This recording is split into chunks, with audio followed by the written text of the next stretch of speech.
Hello everyone, कैसे हैं आप सभी लोग। उम्मीद करता हूँ सभी लोग बढ़िया होंगे, मस्त होंगे, स्वस्थ होंगे और तैयारी आप सभी लोगों की बढ़िया चल रही होगी। तो आज है 25 नवंबर। फर्स्ट शिफ्ट में आपका DSSB बार्डर का जो एग्ज़ाम हुआ है उसका देख लेते हैं किस तरह के क्वेश्चन आए हैं, क्या पैटर्न रहा है, सारी चीज़ों पर हम बात करने वाले हैं। तो बिना किसी देरी के छोटी सी वीडियो में जल्दी से देख लेते हैं। तो सबसे पहले तो भाई हम देखते हैं भाई ओवरऑल। तो मैं जल्दी से एक जो है इन्फॉर्मेशन आपको बता देता हूँ जिससे कि जिनका आगे एग्जाम है उनको क्लियरिटी हो सके। 200 क्वेश्चन आते हैं आपके, 200 ही नंबर के रहते हैं और सभी जो सेक्शन रहते हैं 5 सेक्शन रहते हैं। 5 सेक्शन 40-40 क्वेश्चन के आपके अलग अलग सेक्शन रहते हैं। 5 सेक्शन में सबसे पहले रीजनिंग, जीएस, मैथ्स, इंग्लिश और हिंदी, ऐसे करके 40-40 करके ये 200 क्वेश्चन आते हैं। निगेटिव मार्किंग रहती है 1/4 की। और आपका जो सेक्शन है 20-20 क्वेश्चन का एक सेट खुलता है। सबसे पहले इस एक जो है फर्स्ट सेक्शन खुलेगा रीजनिंग का, उसके 20 क्वेश्चन खुलेंगे। आप जब एक बार सेक्शन को सबमिट कर दोगे उसी के बाद अगले सेक्शन पर मूव कर पाओगे। एक बार अगर आपने सेक्शन को सबमिट कर दिया तो दोबारा उस सेक्शन पर नहीं जा सकते। इसी प्रकार से ये जो है अगले सेक्शन आपके खुलते रहते हैं। एक सेक्शन सबमिट करो, अगले सेक्शन पर पहुंच जाओगे। ठीक है, तो ये तो एक बेसिक सी जानकारी थी। अब हम आज के पेपर की बात कर लेते हैं। तो देखिए फर्स्ट सेक्शन जो था, जो जैसे मैंने बताया कि एक जो है आपका जैसे रीजनिंग है, मैथ्स है, इंग्लिश है, हिंदी है, तो उसमें 40 क्वेश्चन आने हैं। तो जो 20 क्वेश्चन का फर्स्ट वाला सेट खुलेगा तो वो तो बताया कि वो टफ आ रहा है, मतलब थोड़ा मुश्किल है। और जो 20 क्वेश्चन का बाद वाला सेट खुलेगा सेम सब्जेक्ट का, वो थोड़ा आसान आ रहा है, जो मतलब आज का पेपर आया है। ठीक है, तो उसके बाद टाइम मैनेजमेंट सबसे ज़्यादा ज़रूरी है। आपको टाइम मैनेजमेंट अगर नहीं अच्छे से किया है तो आप जो है लास्ट के सेक्शन पर नहीं पहुंच पाओगे, जो है हिंदी। और हिंदी बहुत आसान आ रही है तो आपको उसको छोड़ना बिल्कुल भी नहीं चाहिए, आपको लास्ट तक पहुंचना चाहिए और वो पहुंचोगे आप टाइम मैनेजमेंट से। अब देख लेते हैं सेक्शन वाइज अपना। तो सबसे पहले हमारे 40 क्वेश्चन आते हैं रीजनिंग के। तो रीजनिंग में अगर मैं बात करूँ तो देखिए जो टॉपिक हमसे पूछे गए थे तो सिटिंग अरेंजमेंट एंड पजल्स के जो है 5 से 7 क्वेश्चन थे। और आपको पता है पजल्स बनाने में थोड़ा सा टाइम लगता है, तो वो बताए हैं कि कैलकुलेटिव टाइप के क्वेश्चन हमसे पूछे गए हैं आज के पेपर में। 5 से 7 क्वेश्चन 40 में से। उसके बाद ब्लड रिलेशन के भी 2 क्वेश्चन पूछे गए हैं। सीरीज नंबर या फिर अल्फ़ाबेट सीरीज हो वो सिंपल ही आ रही है। और जो आपका टॉपिक है इनइक्वालिटी, क्लॉक, कैलेंडर और आपका डाइस, इनसे आपका क्वेश्चन नहीं पूछा गया है बच्चों के अकॉर्डिंग। अगर आपको मतलब आपने भी एग्जाम दिया है और आपको पता है कि भाई इस इनमें से किसी टॉपिक से क्वेश्चन आए हैं तो आप जो है वीडियो के नीचे कमेंट बॉक्स में बता देना, उससे जो है हेल्प हो जाएगी। तो जो बताया है उसके अकॉर्डिंग इन टॉपिक से क्वेश्चन आपके नहीं पूछे गए हैं। कोडिंग डिकोडिंग नॉर्मल थी। और सबसे जो ज़रूरी बात है इसमें जो है आपकी पजल है और इसी का मेन रोल है, मतलब पजल के जो है क्वेश्चन में टाइम लगता है। अगर आपको लग रहा है कि भाई लैंग्वेज काफ़ी बड़ी है या फिर उसमें ज़्यादा समय लग सकता है तो इसको स्किप करके आगे बढ़ जाओ, उसमें ज़्यादा समय मत लगाओ। अगर आप यहाँ पर ज़्यादा समय लगाओगे तो बाद का आपका पेपर छूट जाएगा। तो ये बात हुई रीजनिंग की। आगे बढ़ें। अब देखिए अगला सेक्शन हमारा खुलेगा जी के या फिर जीएस वाला। तो यहाँ पर करंट अफेयर्स के बहुत सारे क्वेश्चन आ रहे हैं और 2023, 2024, 2025 तक के क्वेश्चन पूछे हैं आज।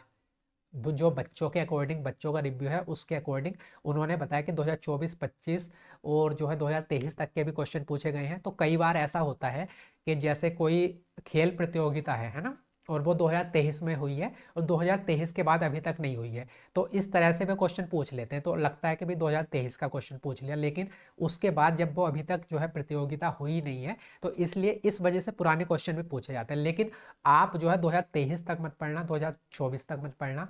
आपका जो है मेन फोकस रहना चाहिए 1 साल के करंट अफेयर्स में। जैसे कि अब आपका नवंबर है तो आप सितंबर अक्टूबर तक के यहाँ तक क्वेश्चन पढ़ लो 2025 में, और इससे पीछे 1 साल तक का जो है करंट अफेयर्स तैयार कर लो। इतना भी समय नहीं है तो आप सिर्फ 2025 जनवरी से लेके अब तक का सितंबर अक्टूबर तक का करंट अफेयर्स तैयार कर लो। ज़्यादातर क्वेश्चन आपको वहीं से मिल जाएंगे, क्योंकि अगर आप पिछले 2 साल का करंट अफेयर्स तैयार करने बैठोगे और आपकी पहले से तैयारी नहीं है तो सारा समय तो इसी में चला जाएगा। बाकी हमें बाकी सब्जेक्ट में तैयार करने हैं, तो उस चीज़ की आप चिंता मत करना। अगर आपसे क्वेश्चन नहीं होगा तो दूसरे से भी क्वेश्चन नहीं होगा। ठीक है, तो ये हुई बात करंट अफेयर्स के। करंट अफेयर्स में क्या क्या टॉपिक थे। स्पोर्ट्स से ज़्यादा क्वेश्चन थे और जो है पॉलिटिक्स से ज़्यादा क्वेश्चन थे, एआई से भी क्वेश्चन थे, है ना। अब बात कर लेते हैं पॉलिटी से। तो पॉलिटी में देखिए आर्टिकल से कल भी क्वेश्चन आए थे, आज भी क्वेश्चन आए हैं और कल भी क्वेश्चन आएंगे। तो जो आर्टिकल्स हैं आप अच्छे से तैयार कर लो, इससे जो है 4 से 5 क्वेश्चन आपको देखने को मिलेंगे। सिटीजनशिप, डीपीएसपी और एससी एसटी प्रोविजंस। तो इस तरह से मतलब आप जो है आर्टिकल तैयार कर लो, आपको 4 से 5 क्वेश्चन देखने को मिलेंगे। उसके बाद हिस्ट्री की बात करें तो अलाउद्दीन खिलजी से भी क्वेश्चन था। ज्योग्राफी में कम क्वेश्चन थे, 2 से 3 क्वेश्चन थे। इकोनॉमिक्स में 2 क्वेश्चन थे, थोड़े मुश्किल बताए हैं, है ना। आपको भी पता है जब एग्जाम देकर आते हैं तो हमें क्वेश्चन याद नहीं रहते, इस वजह से यहाँ पर क्वेश्चन नहीं है ना। जैसे एग्जाम हम देकर निकलते हैं तो बहुत सारा प्रेशर रहता है, तो हमारी चीज़ें याद नहीं रह पाती हैं। अब देखिए साइंस की बात करें तो साइंस में आयरन लोहे से था। उसके बाद बैलेंसी और ये property, similar property element, plant kingdom, ये था आपका टेरिडोफाइटा, ब्रायोफाइटा, हार्मोन्स, टिश्यू। ये कल भी आपसे क्वेश्चन पूछे गए थे, आज भी यहाँ से क्वेश्चन बना है। फर्टिलाइजेशन इन प्लांट्स, इससे क्वेश्चन था। और स्टैटिक जीके की बात करें तो मॉडरेट टू मतलब टफ, वही बात है। स्टैटिक जीके का अगर हमें याद है तो क्वेश्चन आसान हो जाता है, याद नहीं तो क्वेश्चन मुश्किल हो जाता है। तो यहाँ पर स्टैटिक जीके से भी क्वेश्चन पूछे गए हैं। तो ये सारी बात हुई जीके या फिर जीएस की। तो आप जो है सबसे ज़रूरी काम तो यही है कि 2025 की जो करंट अफेयर्स है उसको एक बार रिवाइज कर लो।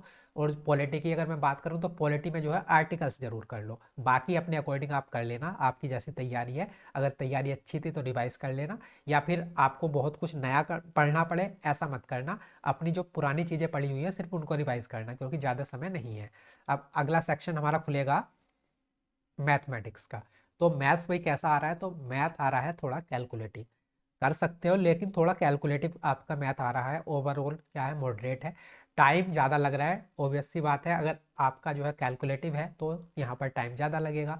गुड अटैम्प्ट्स 34 से 36, वही बात है कि 5 से 7 क्वेश्चन आप स्किप कर दो जो आपको लगते हैं थोड़े मुश्किल हैं, आपकी समझ में नहीं आ रहे, या फिर कैलकुलेशन ज़्यादा हो सकती है, तो ऐसे क्वेश्चन को आप स्किप करके आगे बढ़ जाओ। जहाँ से क्वेश्चन बने हैं तो देखिए मेंसुरेशन से कल भी तीनों शिफ्ट में क्वेश्चन बने हैं, 7 से 8 क्वेश्चन। मैं जो मेंसुरेशन है उसका वेटेज काफ़ी अच्छा है, और मेंसुरेशन में भी कौन, सिलेंडर, ट्राइंगल, रेक्टेंगल, इन सबसे क्वेश्चन बन रहे हैं। तो आप एक काम करो, बेसिक जो मेंसुरेशन के फॉर्मूले हैं उनको एक बार रिवाइज कर लो। एक बार रिवाइज करके जाओगे तो आपके लिए जो है मेंसुरेशन करना आसान बन जाएगा। कोऑर्डिनेट ज्योमेट्री से भी बताया कि आज एक क्वेश्चन आया था, एरिया ऑफ क्वाड्रिलेटरल, तो इसके भी थोड़े से जो है फॉर्मूले आप एक बार रिवाइज करके चले जाना। प्रॉफिट एंड लॉस पार्टनरशिप से 3 से 4 क्वेश्चन थे। पार्टनरशिप के जो क्वेश्चन थे थोड़े से लेंथी थे, है ना। जैसे मान लो कि पार्टनरशिप से 2 क्वेश्चन पूछे जा रहे हैं, तो एक क्वेश्चन जो है लेंथी था, एक क्वेश्चन आसान था, ऐसे, है ना। SI CI से कल भी क्वेश्चन बना था, आज भी क्वेश्चन बना है और आगे भी बनेगा। और इसमें जो है SI CI का 2 साल का जो डिफरेंस वाला क्वेश्चन है वो जरूर करके आप जाना। उसके बाद टाइम स्पेंड एंड डिस्टेंस में ट्रेन से क्वेश्चन बना है, अच्छा ठीक ठाक क्वेश्चन था। उसके बाद अर्थमेटिक फुल डोमिनेट था, वही वाली बात है। जो एडवांस मैथ है आपका सिर्फ मेंसुरेशन के आ रहे हैं 7 से 8 क्वेश्चन, बाकी सारा आपका अर्थमेटिक है। DI का सिर्फ एक क्वेश्चन था, जैसे कल 2 क्वेश्चन पूछे गए थे, आज सिर्फ एक क्वेश्चन था। तो आपको फॉर्मूले एक तो आपको अच्छे से रिवाइज करके जाने हैं, मेंसुरेशन के भी और कोऑर्डिनेट ज्योमेट्री के भी देख के चले जाना। उसके बाद थोड़ी कैलकुलेशन पर ध्यान रखना है। कैलकुलेशन का ध्यान यही रखना है कि आप कैसे कैलकुलेशन को आसान बना सकते हो, कैसे ऑप्शन को जल्दी एलिमिनेट कर सकते हो। तो आप यूनिट डिजिट का यूज़ करो, उसके बाद आप जो है डिजिटल सम का यूज़ कर सकते हो, किसी की डिविजिबिलिटी चेक कर सकते हो। इस तरीके से आप जो है कैलकुलेशन को आसान बना सकते हो। आगे बढ़ जाएं। अब देखिए अगला सेक्शन हमारा खुलेगा इंग्लिश का। इंग्लिश में भी 40 क्वेश्चन आने हैं। 40 में एक्टिव, पैसिव, डायरेक्ट, इनडायरेक्ट के 7 से 8 क्वेश्चन आ रहे हैं, तो इसको जरूर करके जाना आप। क्वेश्चन आसान होते हैं और कम समय में ज़्यादा नंबर देकर जाते हैं। स्पेलिंग एरर्स के जो है स्पेलिंग प्लस एरर्स के 5 से 6 क्वेश्चन। सिनोनिम्स एंटोनिम्स जो है कम ही क्वेश्चन आए थे, एक एक दो दो। उसके बाद पैसेज 2 आए थे, एक आसान था, एक थोड़ा लेंथी था। 2 पैसेज थे, एक आसान था, एक थोड़ा लेंथी टाइप का था। वन वर्ड और आपका ईडियम से कम कम क्वेश्चन थे। क्लोज टेस्ट नहीं आया था, है ना। तो ये आपकी बात हुई इंग्लिश की। तो आप इसमें जो है एक्टिव, पैसिव, डायरेक्ट, इनडायरेक्ट, इसको जो है एक बार रिवाइज करके जरूर जाना। आपके जो है 7 से 8 क्वेश्चन पक्के हो जाएंगे।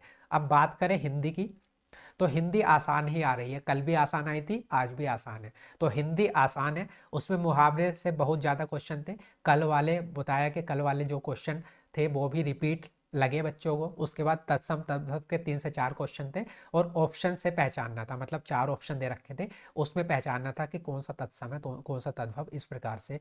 कारक के 1 से 2 क्वेश्चन था। पैसेज 2 थे, दोनों आसान थे। समास, संधि, वर्तनी, इनसे भी जो है नॉर्मल क्वेश्चन पूछे गए थे। तो देखिए हिंदी आसान ही आ रही है, लेकिन हिंदी का जो सेक्शन खुलता है वो लास्ट में खुलता है, सबसे लास्ट में।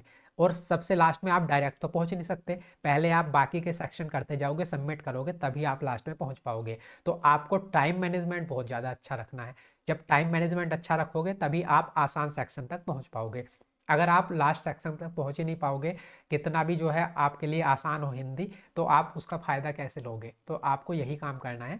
कोई क्वेश्चन मुश्किल लगता है, चाहे वो मैथ्स का हो चाहे रीजनिंग, सबसे ज़्यादा आपका टाइम खपाएंगे रीजनिंग और मैथ्स ही। तो वहाँ पर अगर आपको लगता है कि क्वेश्चन मुश्किल है, समझ में नहीं आ रहा, लैंग्वेज ज़्यादा है, कैलकुलेशन ज़्यादा है, स्किप करके आगे बढ़ जाओ। 5-7 क्वेश्चन स्किप कर दोगे, कोई दिक्कत वाली बात नहीं है। लेकिन एटलीस्ट आप जो है हिंदी के जो है लास्ट सेक्शन तक जरूर पहुँचो, क्योंकि हिंदी आसान है और उसको आप जो है 40 में से 38 क्वेश्चन तक भी सही कर सकते हो। ठीक है, तो ये बात थी आज का जो हमारा 25 तारीख का फर्स्ट शिफ्ट का रिव्यू है। सेकंड शिफ्ट में हम जो है अगली वीडियो में मिलेंगे, या फिर ऐसा करेंगे कि रोज शाम को तीनों शिफ्ट का एक साथ जो है रिव्यू कर लिया करेंगे कि भाई पूरे दिन में तीनों शिफ्ट में किस किस तरह के क्वेश्चन आए हैं, किस किस तरह की जो है चीज़ें रही है ना। उससे आपका टाइम भी सेव होगा।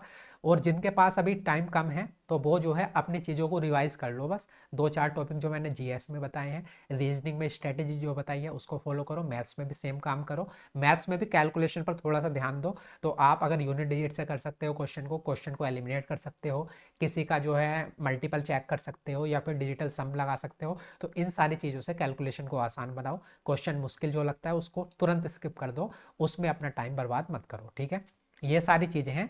मेन बात वही है कि आपको जो है टाइम मैनेजमेंट करना है। ड्रेस कोड मैंने कल भी आपको बताया था, एक बार जल्दी से फिर भी बता देता हूँ कि आपको जो है फुल स्लीव के जो है अगर आप शर्ट पहन के भी जा रहे हो तो वो कोई दिक्कत वाली बात नहीं है, वो टेप लगाकर मोड़ के जो है कर देते हैं। अगर आप टी शर्ट पहन के जा सकते हो तो अच्छी बात है।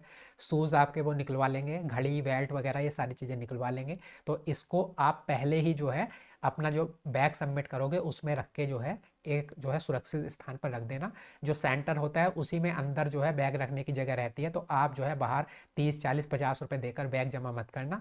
जो आपका सेंटर है उसी के अंदर स्पेस रहता है, वहाँ पर आप इसको रख सकते हैं। ठीक है, तो उम्मीद करता हूँ वीडियो आपके लिए हेल्पफुल रही होगी। अगर कोई बच्चा एग्जाम दिया है और उसको लगता है कि ये क्वेश्चन भी पूछा गया था या फिर ये ऐसा क्वेश्चन पूछा गया था, तो आप जो है वीडियो के नीचे जरूर कमेंट बॉक्स में बताना। और इसकी पीडीएफ मैं अभी टेलीग्राम पर शेयर कर दूंगा। कल वाले जो दो मैंने आपके रिव्यू करे थे दोनों शिफ्ट का, उसकी भी पीडीएफ आपको जो है टेलीग्राम पर मिल जाएगी। तो चलिए मिलते हैं अगली वीडियो में, तब तक के लिए नमस्कार, धन्यवाद।